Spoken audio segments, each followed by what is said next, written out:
Depuis ces dernières semaines, et surtout depuis la semaine dernière, il semble que tout le monde n'ait qu'un seul mot à la bouche, inflation. Cela fait déjà quelques semaines, sinon quelques mois, qu'on avait déjà ce sentiment que de manière générale, quasiment tout semblait augmenter, sauf nos salaires. Eh bien, on a eu la validation à la fois aux États-Unis, mais aussi en France. Aux États-Unis, l'indice des prix à la consommation, qui mesure un panier de biens, ainsi que les coûts de l'énergie et du logement, a augmenté de 4,2% par rapport à l'année précédente. Dans l'ensemble, les prix de l'énergie ont bondi de 25% par rapport à l'année précédente, y compris une augmentation fulgurante de 49,6% pour les prix de l'essence et de 37,3% pour les prix du mazout. En France, l'inflation, elle accélère aussi en avril avec 1,2% d'augmentation sur un an, après déjà une augmentation de 1,1% au mois de mars, qui est portée par les prix des services, du tabac et de l'énergie.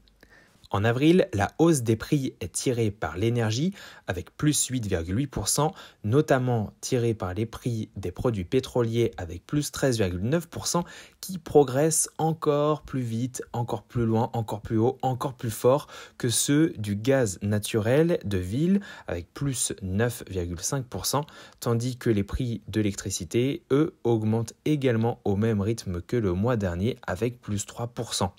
Et face à cette montée impressionnante des prix de l'énergie, je voulais aujourd'hui te révéler les 4 meilleurs ETF pour être investis dans ce secteur des énergies, à la fois ceux liés aux énergies fossiles et ceux liés aux énergies renouvelables. Malheureusement, aucun de ces ETF ne sont éligibles au PEA, cependant tu pourras les acheter via un compte titre ordinaire. Les deux premiers ETF que je vais te parler sont tous les deux basés sur l'indice MSCI World Energy et majoritairement on n'y retrouve quasiment que des pétrolières. Elles sont majoritairement investies aux États-Unis avec 54%, mais il y en a également au Canada, au Royaume-Uni, en France, en Australie et dans d'autres pays. De manière générale, le top 10 des entreprises qui constituent ce fonds de MSCI World Energy sont ExxonMobil avec 14% de l'index, Chevron Corporation avec 11% de l'indice, Total ensuite avec 6,54%, suivi de BP, Enbridge, Royal Dutch Shell avec 4,54%, ConocoPhillips avec 4%, Royal Dutch Shell, mais cette fois-ci la classe B avec 3,90%, TC Energy Corporation et enfin IOG Resources. Le total de ces 10 premières positions représente quasiment 60% de l'ensemble de l'indice. Ensuite, il y aura les 42 autres entreprises de ce secteur qui se batailleront les derniers pourcentages. Et du coup, le premier ETF que je souhaitais te présenter, c'est le Xtrackers MSCI World Index avec son symbole XDW0. Il est, comme je l'ai dit, basé sur l'indice MSCI World Energy. Le fonds, il a été créé en mars 2016 et il a une taille actuellement de 1,255 milliards d'euros pour des frais de gestion de 0,25%, ce qui est relativement faible. En termes de performance, sur le dernier mois, il a enregistré une performance de 6,2%. Sur les 3 derniers mois, 7,32%. Sur les 6 derniers mois, 23,6%. Sur un an, 20,85%. Par contre, sur 3 ans, il a enregistré une performance négative de moins 23% environ. Et sur 5 ans, moins 8,79%. Si le Xtrackers MSCI World Energy ne te convient pas ou n'est pas accessible via ton courtier en ligne, tu peux potentiellement regarder un autre qui s'appelle SPDR MSCI World Energy avec son symbole WNRG. Toujours l'indice de référence est le MSCI World Energy. Ce fonds-là, il a été créé un petit peu plus tard, en avril 2016. La taille du fonds est fortement inférieure à celui du Xtrackers avec seulement 315 millions d'euros sous actifs et les frais de gestion sont sensiblement supérieurs avec 0,30%. En termes de performance sur un mois, il fait moins bien que le Xtracker avec 5,78%, toujours moins bien sur 3 mois avec 6,97%. Sur 6 mois, c'est pareil, un petit chouïa moins bien que le premier avec 23,12%. Sur un an, c'est pareil, un petit peu moins bien avec 20,38%. Et pareil, sur 3 ans et 5 ans, et bien là, la performance est négative et encore plus négative, on va dire, que le Xtracker avec moins 23,28% pour 3 ans et moins 10,12% sur 5 ans. Alors tu vas me dire que c'est peut-être cool tout ça, mais que tu n'as pas envie de mettre les mains dans une industrie dégueulasse comme celle du pétrole. Eh bien, il existe des alternatives et il y a des ETF qui sont essentiellement investis dans les nouvelles énergies alternatives. Et c'est le cas de ce premier ETF qui s'appelle Lyxor New Energy.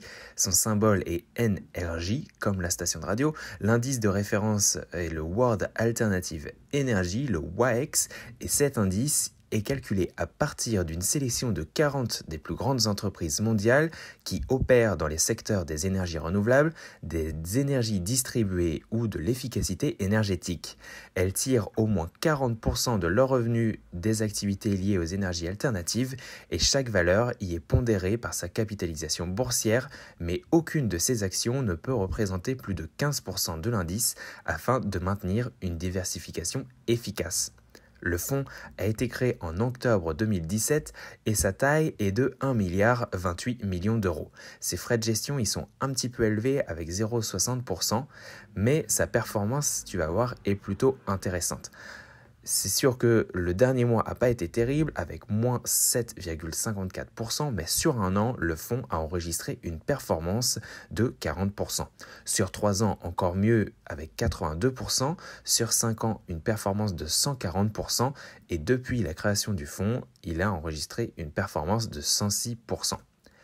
Différentes entreprises sont dans ce fonds. Les 10 principales entreprises sont Schneider Electric, Vestas Wind System, Kaya Global Corporation, Ostrid, ST Microelectronics, Naib Industrier, Enphase Energy, Kingspan, TDK et SolarEdge Technology. Alors si cet ETF ne te plaît pas, je t'en ai trouvé un second. Il s'appelle le iShares Global Clean Energy avec son symbole INRG. Il a l'indice de référence, le SP Global Clean Energy Index. Le fonds a été créé en juillet 2007 et sa taille est super importante avec plus de 5 milliards 365 millions de dollars d'actifs sous gestion. Ses frais de gestion, quant à eux, sont légèrement supérieurs de 0,05% comparé au Lyxor avec des frais de gestion de 0,65%. En termes de performance, sur le dernier mois, le fonds a enregistré une performance négative de moins 8,11% au moment où je tourne cette vidéo. Sur 3 mois, c'est encore pire avec moins 12,7%. Sur 6 mois, moins 4,66%. Par contre, sur un an, on enregistre une performance de plus 74,9%, sur 3 ans plus 132% et sur 5 ans plus 163%. Alors on retrouve dans les principales positions certaines sociétés qui étaient déjà présentes dans le Lyxor, mais d'autres sont complètement nouvelles. Alors on retrouve le Vestas Wind encore une fois, mais cette fois-ci en première position. Ensuite Ostrid, ensuite Enphase Energy. On a un nouveau qui s'appelle Iberdrolyca, XL Energy également, Enel, Nextera Energy, Plug Power, SolarEdge Technology et SII qui vient clôturer la 10e place de cet ETF. Conclusion de tout ça, on peut voir que ces ETF, ils sont relativement différents mais complémentaires. Les ETF pétroliers ont eu tendance à enregistrer des performances assez importantes ces derniers mois. Par contre, sur 3 à 5 ans, ils ont eu des retours négatifs. À contrepartie, les ETF basés sur les énergies renouvelables, eux, ont explosé leurs performances à 3 et 5 ans. Par contre, en ce moment, ils subissent une correction. Je pense qu'il n'est pas complètement débile et dénué de sens d'investir une partie de son portefeuille et notamment son portefeuille long terme sur ces secteurs de l'énergie afin de se protéger de ce risque qu'est l'inflation. J'espère que tu as aimé cette vidéo. Si toi aussi tu investis dans ce secteur, n'hésite pas à m'en faire part dans les commentaires. Et en attendant, je te souhaite une superbe journée et te dis à bientôt pour une prochaine vidéo. Bye bye.